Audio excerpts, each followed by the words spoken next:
Hi hello guys, welcome back to Aadya colourful. ನಾನು Suma. Friends, ಇವತ್ತಿನ ವಿಡಿಯೋದಲ್ಲಿ ತುಂಬಾ ಈಸಿಯಾಗಿ ಟೇಸ್ಟಿಯಾಗಿ ಮಾಡುವಂಥ ಒಂದು ಬ್ರೇಕ್ಫಾಸ್ಟ್ ರೆಸಿಪಿಯನ್ನು ನಿಮ್ಮ ಜೊತೆ ಶೇರ್ ಮಾಡ್ಕೊಳ್ತಾ ಇದ್ದೀನಿ. ಈ ಒಂದು ಟಿಪ್ಸ್ ಮುಖಾಂತರ ನೀವು ಈ ಬ್ರೇಕ್ಫಾಸ್ಟನ್ನು ಮಾಡಿದರೆ ಮತ್ತೆ ಮತ್ತೆ ಮಾಡಿ ತಿನ್ನಬೇಕು ಅಂತ ಅನಿಸುತ್ತೆ. ಯಾವಾಗಲೂ ಕೂಡ ಇಷ್ಟು ಟೇಸ್ಟಿಯಾಗಿರುವಂಥ ಒಂದು ಬ್ರೇಕ್ಫಾಸ್ಟನ್ನು ತಯಾರಿಸ್ಕೋಬೇಕು ಅಂತ ನಿಮಗೂ ಕೂಡ ಅನಿಸುತ್ತೆ. ಮೊದಲನೇದಾಗಿ ಈ ಒಂದು ಬ್ರೇಕ್ಫಾಸ್ಟ್ ತಯಾರಿಸೋದಕ್ಕೆ ಒಂದು ಕುಕ್ಕರ್ಗೆ 1 ಕಪ್ ಆಗುವಷ್ಟು ಅಕ್ಕಿಯನ್ನು ಸೇರಿಸ್ಕೊಳ್ತಾ ಇದ್ದೀನಿ. ಊಟಕ್ಕೆ ಬಳಸುವಂತಹ ಅಕ್ಕಿಯನ್ನು ಹಾಕ್ಕೊಳ್ತಾ ಇದ್ದೀನಿ. ಸೊ ನೋಡ್ಬೋದು ನೀವು ಕೂಡ. ಸೊ ಈಗ ಒಂದು ಕುಕ್ಕರ್ಗೆ ಹಾಕ್ಕೊಂಡಿದ್ದೀನಿ. ನಂತರ ಒಂದು ಪ್ಯಾನಿಗೆ 1/2 ಕಪ್ ಆಗುವಷ್ಟು ಹೆಸರು ಬೇಳೆಯನ್ನು ತಗೊಳ್ಳೋಣ. 1/2 ಕಪ್ ಆಗುವಷ್ಟು ಯಾವ ಕಪ್ಪಿನಲ್ಲಿ ತೊಗೊಂಡಿರ್ತೀರೋ ಅದೇ ಕಪ್ಪಿನ ಅಳತೆಯಲ್ಲಿ ತಗೊಳ್ಳಿ. ಸೊ 2 ಕಪ್ ಅಕ್ಕಿಯನ್ನು ತೊಗೊಂಡ್ರೆ 1 ಕಪ್ ಹೆಸರು ಬೇಳೆಯನ್ನು ತೊಗೊಳ್ಬೇಕಾಗುತ್ತೆ. ಇದನ್ನು ಸ್ವಲ್ಪ ರೋಸ್ಟ್ ಮಾಡ್ಕೊಳ್ಳೋಣ. ಕೆಂಪಗಾಗಬೇಕು, ಅಲ್ಲಿವರೆಗೂ ಇದನ್ನು ಸ್ವಲ್ಪ ನಾವು ರೋಸ್ಟ್ ಮಾಡ್ಕೊಳ್ಳೋಣ. ಓಕೆ. ಸೊ ಫ್ರೆಂಡ್ಸ್, ನೀವ್ಯಾರಾದ್ರೂ ಫಸ್ಟ್ ಟೈಮ್ ನನ್ನ ಚಾನಲ್ಗೆ ವಿಸಿಟ್ ಮಾಡಿದರೆ ಪ್ಲೀಸ್ ನನ್ನ ಚಾನಲ್ನ ಸಬ್ಸ್ಕ್ರೈಬ್ ಮಾಡ್ಕೊಳ್ಳಿ ಫ್ರೆಂಡ್ಸ್. ಲೈಕ್ ಮಾಡಿ ಮತ್ತು ಹೆಚ್ಚು ಶೇರ್ ಮಾಡಿ. ಈಗ ಕಲರ್ ಎಲ್ಲ ಚೇಂಜ್ ಆಗ್ತಾ ಬರ್ತಾ ಇದೆ. ಸೊ ಪರ್ಫೆಕ್ಟಾಗಿ ಆಗಿದೆ. ಈಗ ಇದಕ್ಕೆ ನಾವು ಸೇರಿಸ್ಕೊಳ್ಳೋಣ. ಹೆಸರು ಬೇಳೆಯನ್ನು ಪೂರ್ತಿಯಾಗಿ ಹಾಕ್ಕೊಳ್ತಾ ಇದ್ದೀನಿ.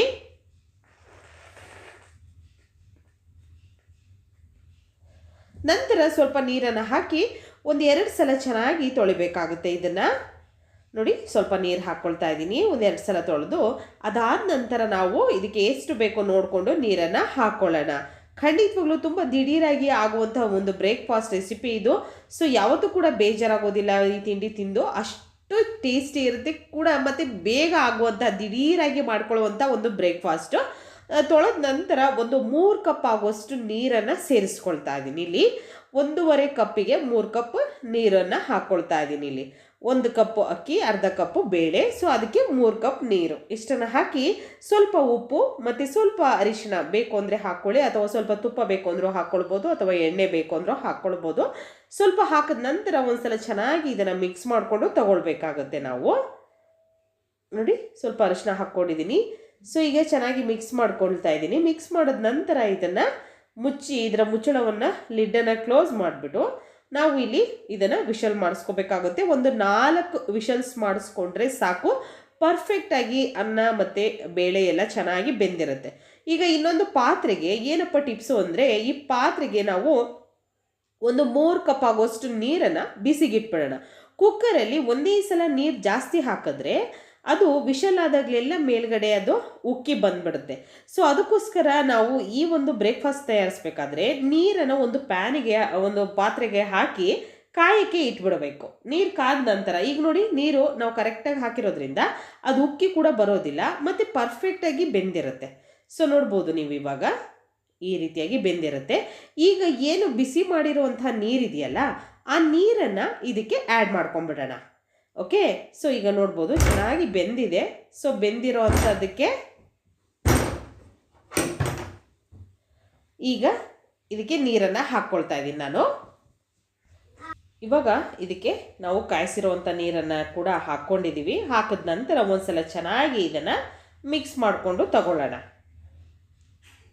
ನೋಡಿ, ಈಗ ಒಂದು ಪ್ಯಾನ್ ತೊಗೊಂಡಿದ್ದೀನಿ. ಇದಕ್ಕೆ 1 ಸ್ಪೂನ್ ಆಗುವಷ್ಟು ಎಣ್ಣೆಯನ್ನು ಹಾಕ್ಕೊಳ್ತಾ ಇದ್ದೀನಿ. 2 ಸ್ಪೂನ್ ಆಗುವಷ್ಟು ತುಪ್ಪವನ್ನು ಸೇರಿಸ್ಕೊಳ್ಳೋಣ. ಸೊ ಎಣ್ಣೆ ಮತ್ತು ತುಪ್ಪ ಎರಡನ್ನೂ ಕೂಡ ಸೇರಿಸ್ಕೊಳ್ತೀನಿ. ಬೇಕು ಅಂದರೆ ಬರೀ ತುಪ್ಪದಲ್ಲೇ ಮಾಡ್ಬೋದು, ಅಥವಾ ಬರೀ ಎಣ್ಣೆಯಲ್ಲೂ ಕೂಡ ನೀವು ಈ ಬ್ರೇಕ್ಫಾಸ್ಟನ್ನು ತಯಾರಿಸ್ಕೊಳ್ಬೋದು.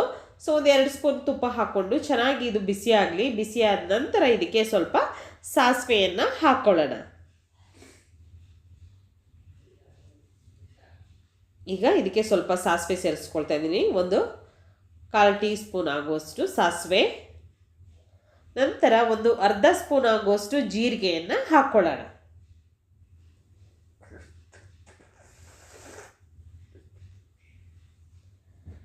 ನೋಡಿ, ಜೀರಿಗೆಯನ್ನು ಸೇರಿಸ್ಕೊಳ್ತಾ ಇದ್ದೀನಿ. ಸೊ 1/2 ಸ್ಪೂನ್ ಆಗುವಷ್ಟು ಜೀರಿಗೆ ಹಾಕಿ ಚೆನ್ನಾಗಿ ಇದನ್ನು ಮಿಕ್ಸ್ ಮಾಡ್ಕೊಳ್ಳೋದಕ್ಕೆ ಬಿಟ್ಬಿಡೋಣ. ಅದಾದ ನಂತರ ಇವಾಗ ಇದಕ್ಕೆ ಕಾಳು ಮೆಣಸು ಇರುತ್ತಲ್ಲ, ಅದನ್ನು ಹಾಕ್ಕೊಳ್ತಾ ಇದ್ದೀನಿ. ಸೊ ಕಾಳು ಮೆಣಸು ಹಾಕಿದ್ರೆ ತುಂಬ ಟೇಸ್ಟಿ ಅನಿಸುತ್ತೆ ಈ ಒಂದು ಬ್ರೇಕ್ಫಾಸ್ಟು. ಮತ್ತು ಹಸಿರು ಮೆಣಸಿನ್ಕಾಯಿನ 1 ಅಥವಾ 2 ಹಸಿರು ಮೆಣಸಿನ್ಕಾಯಿನ ಸಣ್ಣದಾಗಿ ಕಟ್ ಮಾಡಿ ಹಾಕ್ಕೊಳ್ಬೇಕಾಗುತ್ತೆ. ಹಾಗೆ ಗೋಡಂಬಿಯನ್ನು ಇದಕ್ಕೆ ಸೇರಿಸ್ಕೊಳ್ಳೋಣ. ಗೋಡಂಬಿ ನಿಮಗೆ ಇಷ್ಟ ಇದ್ದರೆ ಹಾಕ್ಕೊಳ್ಳಿ, ಇಲ್ಲ ಅಂದರೆ ಸ್ಕಿಪ್ ಮಾಡಿ ಗೋಡಂಬಿಯನ್ನು, ಏನು ತೊಂದರೆ ಇಲ್ಲ. ಸೊ ಈಗ ಚೆನ್ನಾಗಿ ಇದನ್ನು ಮಿಕ್ಸ್ ಮಾಡ್ಕೋಬೇಕಾಗುತ್ತೆ. ಚೆನ್ನಾಗಿ ಎಣ್ಣೆಯಲ್ಲಿ ಅಥವಾ ತುಪ್ಪದಲ್ಲಿ ಫ್ರೈ ಆಗಬೇಕಿದು. ಅದಾದ ನಂತರ ನಾವು ಬೇರೆ ಇಂಗ್ರೀಡಿಯೆಂಟ್ಸ್ನ ಆ್ಯಡ್ ಮಾಡ್ತಾ ಹೋಗಬೇಕಾಗುತ್ತೆ. ಒಂದು ಸಲ ಇದನ್ನು ಮಿಕ್ಸ್ ಮಾಡ್ಕೊಂಡು ತಗೊಳ್ತೀನಿ ನಾನು.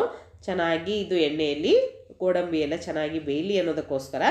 ಅದಾದ ನಂತರ ಕರಿಬೇವನ್ನು ಸುಮಾರು ಒಂದು 10 ಕರಿಬೇವನ್ನು ಸಣ್ಣದಾಗಿ ಕಟ್ ಮಾಡಿ ಹಾಕ್ಕೊಂಡಿದ್ದೀನಿ. ಸಣ್ಣದಾಗಿ ಕಟ್ ಮಾಡಿ ಇದಕ್ಕೆ ಸೇರಿಸ್ಕೊಳ್ತಾ ಇದ್ದೀನಿ. ಹಾಗೆಯೇ ಹಾಕಿದ್ರೆ ಅಲ್ಲಲ್ಲಿ ಸಿಗುತ್ತೆ, ಅದಕ್ಕೋಸ್ಕರ ಸಣ್ಣದಾಗಿ ಕಟ್ ಮಾಡಿದರೆ ಅದ್ರ ಜೊತೆ ತಿಂದ್ಬಿಡ್ಬೋದು ಮಕ್ಕಳು ಕೂಡ ಅಂತ ಹೇಳಿ ಅದಕ್ಕೋಸ್ಕರ. ಈಗ ಚೆನ್ನಾಗಿ ಮಿಕ್ಸ್ ಆಗಿದೆ. ಮತ್ತು ಸ್ವಲ್ಪ ಕೊತ್ತಂಬರಿ ಸೊಪ್ಪನ್ನು ಕೂಡ ಹಾಕ್ಕೊಳ್ತಾ ಇದ್ದೀನಿ. ಒಂದು 2 ಸ್ಪೂನ್ ಆಗೋಷ್ಟು ಕೊತ್ತಂಬರಿ ಸೊಪ್ಪನ್ನು ಹಾಕಿ ಚೆನ್ನಾಗಿ ಮಿಕ್ಸ್ ಮಾಡಿಕೊಂಡು ತಗೊಳ್ಳೋಣ ಇದನ್ನು. ಈ ರೀತಿಯಾಗಿ ಇದು ರೆಡಿಯಾಗಿದೆ. ಸೊ ಈಗ ಇಲ್ಲಿ ನೋಡ್ಬೋದು ನೀರೆಲ್ಲ ಹಾಕಿದ ನಂತರ ನಿಮಗೆ ಈ ಒಂದು ಪೊಂಗಲ್ ಯಾವ ರೀತಿಯಾಗಿ ಬಂದಿದೆ ಅಂತ. ಸೊ ಈಗ ಚೆನ್ನಾಗಿ ಇದು ಮಿಕ್ಸ್ ಮಾಡಿಕೊಂಡು ತಗೊಂಡಿದ್ದೀನಿ. ಈಗ ಒಗ್ಗರಣೆ ಆಗಿರೋ ಅಂಥದ್ದನ್ನು ಇವಾಗ ಈ ಒಂದು ಕುಕ್ಕರ್ಗೆ ಸೇರಿಸ್ಕೊಳ್ಳೋಣ. ಸೊ ನೋಡ್ಬೋದು ಈಗ ಎಲ್ಲದನ್ನು ಕೂಡ ಇದಕ್ಕೆ ಹಾಕ್ಕೊಳ್ತೀನಿ. ಹಾಕ್ಕೊಂಡ ನಂತರ ಒಂದು ಒಳ್ಳೆ ಫ್ಲೇವರ್ ಬರುತ್ತೆ ಫ್ರೆಂಡ್ಸ್, ಖಂಡಿತವಾಗ್ಲೂ ಅದ್ಭುತವಾಗಿರುತ್ತೆ. ಮತ್ತು ಈ ಟೇಸ್ಟ್ ಅಂತೂ ಸೂಪರ್ ಅನಿಸುತ್ತೆ. ನನಗಂತೂ ನಾನು ಸುಮಾರು ಸಲ ಪೊಂಗಲ್ ಅಥವಾ ಕಿಚಡಿಯನ್ನು ಮಾಡಿ ತಿಂದಿದ್ದೀನಿ.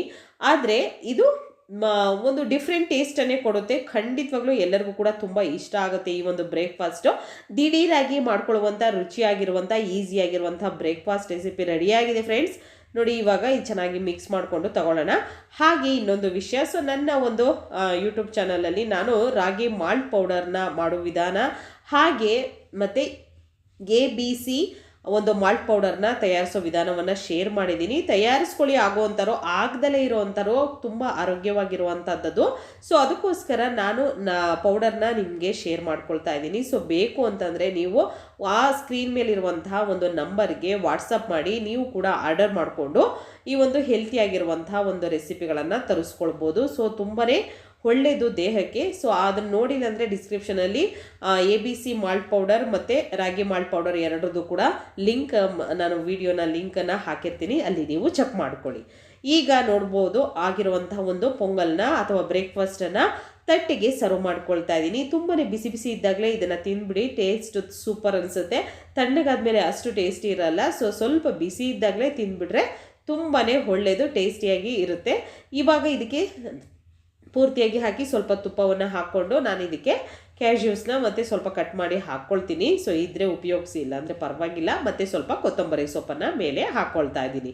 ಇದೇ ರೀತಿ ರುಚಿಯಾಗಿರುವಂಥ, ಈಸಿಯಾಗಿರುವಂಥ, ಟೇಸ್ಟಿಯಾಗಿರುವಂಥ, ಹೆಲ್ತಿಯಾಗಿರುವಂಥ ಒಂದು ರೈಸ್ ಪೊಂಗಲ್ ಅಥವಾ ಬ್ರೇಕ್ಫಾಸ್ಟ್ ರೆಸಿಪಿ ರೆಡಿಯಾಗಿದೆ. ಈ ಒಂದು ಬ್ರೇಕ್ಫಾಸ್ಟನ್ನು ನೀವು ಕೂಡ ಮನೆಯಲ್ಲಿ ತಯಾರಿಸಿ ಹೇಗೆ ಬಂತು ಅಂತ ತಪ್ಪದೆ ಕಾಮೆಂಟ್ ಸೆಕ್ಷನಲ್ಲಿ ತಿಳಿಸ್ತೀರಾ ಅಂತ ನಾನು ಭಾವಿಸ್ತೀನಿ.